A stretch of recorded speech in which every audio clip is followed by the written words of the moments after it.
बिस्मिल्लाहिर्रहमानिर्रहीम। लाखों करोड़ों दुरूदो सलाम मोहम्मद मुस्तफ़ा सल्लल्लाहु अलैहि वसल्लम और आले मोहम्मद पर। मैं हूं उमर दराज गोंदल। दो इंपॉर्टेंट खबरें आज लाहौर से हैं और पहली खबर अदालत से है, दूसरी खबर असम्बली से है। और अदालत से जो खबर है वो 9 मई से मुतल्लिका है और मैंने आपको आज बताया था कि 9 मई का एक और फैसला आने वाला है जिसमें खदीजा शाह भी नामजद है। और आप जो जिस बात के ऊपर हैरान होंगे वो हैरान इस बात के ऊपर होंगे कि ये फैसला जो आज आया है वो कोई फौजी तनसीब के ऊपर हमले या किसी फौजी इमलाक को नुकसान पहुंचाने का नहीं है, बल्कि ये 9 मई का ये जो केस है ये बिल्कुल वैसा ही है जैसा हमें बताया गया था ना कि फैसलाबाद के अंदर राना सनाउल्लाह के डेरे पर हमला किया गया और उसको नजर आतिश किया गया। और एक लाहौर में केस है मुस्लिम लीग नून का मॉडल टाउन का दफ्तर जलाने का। तो ये है जो सुप्रीम कोर्ट के एक जज के स्क्वाड की गाड़ी जलाने का। उसकी बुनियाद के ऊपर जो है जनाब वही बाटा रेट के ऊपर सजाएं सुनाई गई हैं। डॉक्टर यास्मीन राशिद को 10 साल कैद की सजा है, इजाज चौधरी साहब को 10 साल कैद की सजा है, मियां महमूद रशीद साहब को 10 साल कैद की सजा है, उमर सरफराज चीमा को 10 साल कैद की सजा है और शाह महमूद कुरैशी को इस मुकदमे से बरी कर दिया गया है। लेकिन आज की एक और अहम बात कि खदीजा शाह जो अभी तक वो उनको सजा नहीं दी गई थी किसी केस के अंदर भी, मुख्तलिफ केसेस के अंदर नामजद हैं, वो कैद भी रही। तो आज एक तब्दीली ये है कि जो खदीजा शाह है उनको भी सजा सुना दी गई है। उनको बाटा रेट से जरा कम सजा है क्योंकि बाटा रेट तो 10 साल कैद, उनको 5 साल कैद की सजा सुनाई गई है। उसमें एक और खातून जो है जो कोर कमांडर की अहलिया है, साबिक कोर कमांडर की जो गुजरांवाला के रहे, तो उनके हवाले से अब कि उनकी बरियत हो गई है। 2 खवातीन बरी हुई हैं जी, रुबीना जमाल साहिबा और अफशा तारिक साहिबा। इन दोनों को बरी कर दिया गया है। और इंसदादी दहशतगर्दी अदालत लाहौर के जो जज मंजर अली गिल साहब हैं उन्होंने कोट लखपत जेल में फैसला सुनाया है। और आप मंजर अली गिल साहब को मत भूलें कि लाहौर में जो अहम फैसले खासकर जो सजाओं को लेकर हैं वो उन्होंने ही कमोबेश सुनाए हैं। तो इसका मतलब है कि आज फिर उन्होंने बाटा रेट को बिल्कुल बरकरार रखा है। अच्छा जी, दूसरा इंपॉर्टेंट मैटर आज लाहौर से था।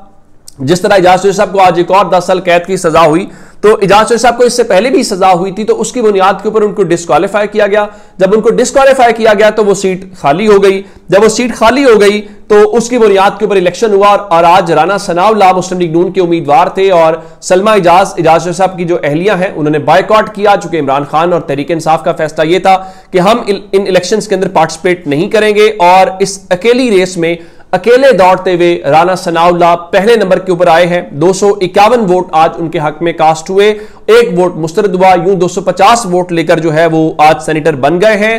तो राना सनाउल्लाह जब जीत कर बाहर आए उनको फूलों के हार पहनाए गए, तो उन्होंने वहां पर बात करते हुए कहा कि देखें, जो तहरीक इंसाफ का बायकॉट करना है वो अपने मेंबरान के ऊपर ही अदम एतमाद है। और उनका ख्याल है जी तहरीक इंसाफ को खौफ था कि वोट कास्ट करवाते, तो उनके 10 मेंबरान ने मुझसे राब्ता किया था कि वो मुझे वोट कास्ट करना चाहते हैं, लेकिन मैंने उन्हें मना किया। अच्छा, राना सनाउल्लाह ज़ाहिर है सियासी आदमी है, वो सियासी गुफ्तगू भी करेंगे, सियासी बयान भी देंगे। लेकिन मैं आपको एक बात बताना चाहता हूं, अभी हाल ही में से पहले भी एक इलेक्शन हुआ है जो प्रोफेसर साजिद मीर के इंतकाल के बाद सीट खाली हुई, उसके ऊपर मेहर अब्दुल सत्तार और हाफिज अब्दुल करीम का इलेक्शन था, वो भी इलेक्शन हमने कवर किया। तो उस दिन पूरा वोट निकला अपोजिशन का जितना था, हाँ मुस्लिम लीग नून का वोट जितना था उससे कोई 2 वोट कम थे, लेकिन ऐसा नहीं था कि वोट कोई वो मुस्तरद हो गया या वोट डाले नहीं है, लेकिन अपोजिशन के वोट पूरे थे। तो वो बात समझ नहीं आती कि आया वो इस हवाले से कि आप ये कहें कि उनके वोट आपको पड़ जाने थे और तहरीक इंसाफ के लोग आपको वोट क्यों करेंगे। लेकिन इससे एक बड़ी और अहम तब्दीली आई है। जब आप 9 मई की सजाओं को देखते हैं, तहरीक इंसाफ को डिस्क्वालीफाई करना और मखसूस सीटों को, इन दोनों चीजों को जब आप देखते हैं तो इसको आप 2/3 अक्सरियत के साथ जोड़ के देखिएगा जरा। यानी अगर ये सीटें हुक्मरान इत्तेहाद को दे दी जाएं तो 2/3 अक्सरियत बनती है और वो सीटें दे दी गई पहले मरहले में, मखसूस सीटें। नंबर 2, अब वो सीटें जो आप यूं कहें कि तहरीक इंसाफ को डिस्क्वालीफाई करके आपने ज़िमनी इलेक्शंस करवाने थे, जैसे आज सीट बनी, तो आज राना सनाउल्लाह के सेनेटर बनने के साथ ही कौमी असम्बली के बाद सेनेट में भी उनको 2/3 अक्सरियत बाज़ाब्ता तौर पर हासिल हो गई है। अब हुकूमत के पास सेनेट में 64 अरकान मौजूद हैं। तो इसका मतलब क्या है? इसका मतलब यह है कि दोनों ऐवानों में 2/3 अक्सरियत के बाद आपको आईनी तरमीम का रास्ता मुकम्मल क्लियर हो गया है। लेकिन एक सवाल यह भी है, जब पहले 2/3 अक्सरियत नहीं थी तो क्या हो सकता आईनी तरमीम रुक गई थी? नहीं, वो 26वीं आईनी तरमीम उन्होंने करवा ली थी। किसी को गायब करके किया, किसी क्या ज़मीर तब्दील करवा के करवा ली थी जब उन्होंने करवानी थी। सो ये मैटर ही नहीं करता कि आपके पास 2/3 अक्सरियत है या नहीं है। आपके पास जो अक्सरियत, मैं लफ्ज़ अक्सरियत इस्तेमाल करूं, जो आपके पास अक्सरियत होनी चाहिए वो ऑलरेडी आपके पास है। सो नंबर्स की अक्सरियत जो है वो मैटर नहीं करती। अब इतलात ये है कि इस वक्त इंतजार किया जा रहा है कि ये जो बार के इलेक्शंस होने हैं वकला के, तो वो जरा हो जाए तो उसके बाद दिसंबर के अंदर वो तरमीम लेके आएंगे। लेकिन मेरा ख्याल है कि अगर दिसंबर में तरमीम आई तो नवंबर के अंदर आपके इस इंसानी तारीख के सबसे बड़े आईनी एक्सपर्ट जज जो हैं वो रिटायर हो जाएंगे। क्या सिस्टम ये अफोर्ड कर सकता है कि जनाब जस्टिस अमीनुद्दीन रिटायर हो जाएं? मेरा ख्याल ये है कि सिस्टम इस बात को अफोर्ड नहीं कर सकता।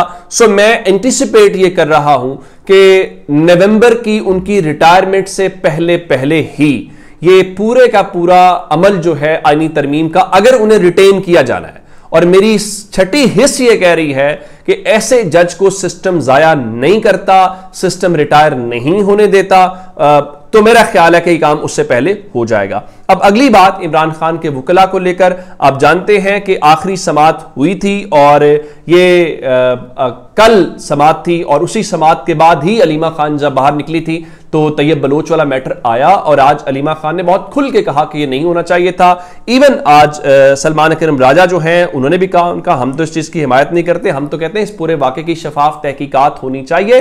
तो अब दहशतगर्दी के आपने वो मुकदमात खैर बना दिए, अब तैयब बलोच के ऊपर हो तो फिर मुकदमात भी होते हैं, गिरफ्तारियां भी होती हैं। लेकिन आज उसी अडियाला के बाहर पंजाब पुलिस के हवाले से कहा गया कि उन्होंने उस्मान चौधरी जो हैं जर्नलिस्ट हैं उनको तशद्दुद का निशाना बनाया, हसनैन जो नया पाकिस्तान के हैं उनको न सिर्फ बनाया, उनका मोबाइल छीना गया। लेकिन मजाल है अब कोई FIR काटे, कोई ट्रांसमिशंस हों या सहाफियों के ऊपर कोई हमला तस्वुर किया जाए। सिर्फ आपके हामी सहाफी नहीं हैं, आपके मुखालिफ ख्याल भी सहाफी हैं, उनका भी उतना ही तहफ़्फ़ुज़ है, उनका भी उतना ही एहतराम है, उनके ऊपर हमला भी आज़ादी सहाफ़त के ऊपर उतना ही हमला है, उसको भी कैटेगोरिकली उसी तरह से हम कंडेम करते हैं जिस तरह कल हम तैयब बलोच वाली बात कर रहे थे। और इन हुक्मरानों को, पुलिस को, बाकी सबको जिनको कल बरोड़ उठ रहे थे, उनको भी करना चाहिए ताकि पता चले कि आप एजेंडा ड्रिवन नहीं करते।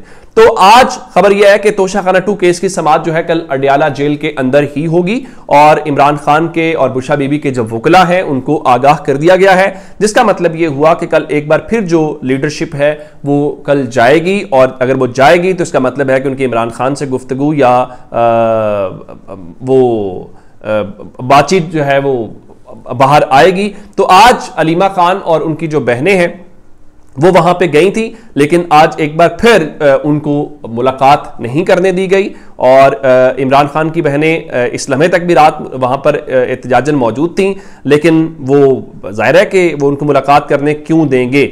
लेकिन अब देखना तो कल ये है कि कल जब समाअत होगी क्या इमरान खान की बहनें जाएंगी? मेरा ख्याल है उनको अंदाजा होता है, उनको पता है कि हम रोज जाएंगे, रोज मुलाकातें नहीं होंगी, वो भी जहनी तौर पर तैयार होकर आई। और उसमें एक जुमला बड़ा इंपॉर्टेंट है, अगर इमरान खान जहनी तौर पे, आसाबी तौर पर इतने मजबूत हैं तो क्या उनकी बहनें मजबूत नहीं होंगी? ऑब्वियसली होंगी, इसमें कोई दूसरी राय नहीं है। अपना बहुत सारा ख्याल रखिएगा। खुदा हाफिज।